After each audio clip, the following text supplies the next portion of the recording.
Minister for Creative Industries, Culture and Information, Dr. Ernest Hilaire, warns that the promoters of the Onyx concert on Saturday night will have to account for an on-stage open-carry firearm incident.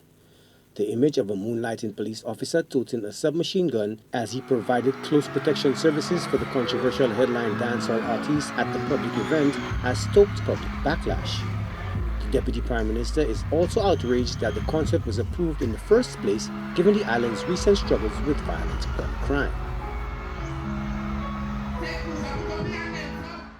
As far as I knew, the police force took a position that they were not approving the show because the individual in question is someone who has been involved in music, singing, promoting music that glorifies crime and gun violence. And I know because I was in discussion with the police force.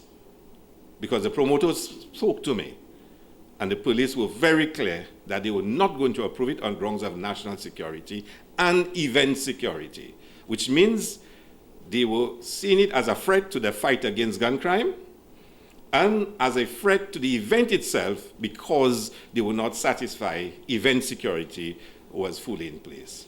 And that was 4:30 on Friday.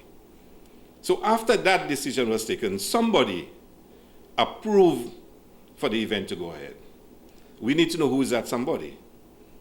The concert promoters, in a statement issued on Monday regarding the row, claimed that the inappropriate optics were quickly addressed, dubbing the event a success and incident-free. However, questions are also being asked about the executive protection protocols of the security detail at the show with the open-carry personal defense weapon brandished on stage in full view of a packed arena at the Darren Sammy Cricket Ground. The question has to be asked.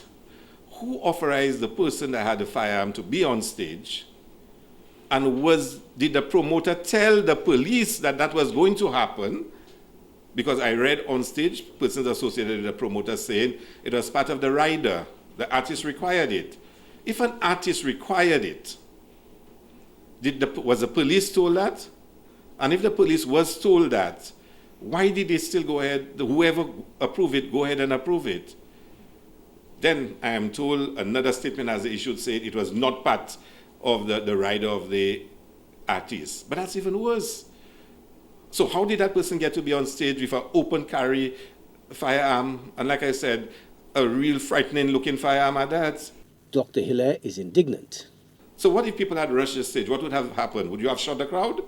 What if somebody had thrown something from the crowd behind the performer? What would you have done? Open fire on the crowd? Why was it necessary for an open carry firearm on stage?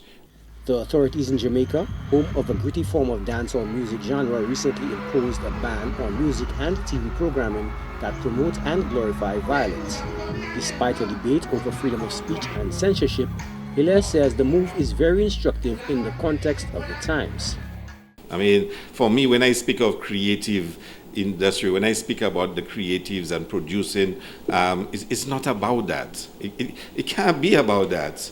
So for me, what Jamaica has done is a very telling statement and a powerful statement, and one that we have to reflect on and to see how we can, customize it for our own purposes. I mean, this is not about a fella hustling down the road, a fella, selling by the roadside without a license or a permit. I mean, this is about somebody who's on stage. If a firearm, open display, everybody's seeing it, and you're telling me that we should see nothing wrong with that? The culture minister says the incident involving the public display of the submachine gun and the background of the concert warrants a review by the government of the process of approval of music concerts and entertainment events in Saint Lucia. Joachim Duplessis, HTS News Force.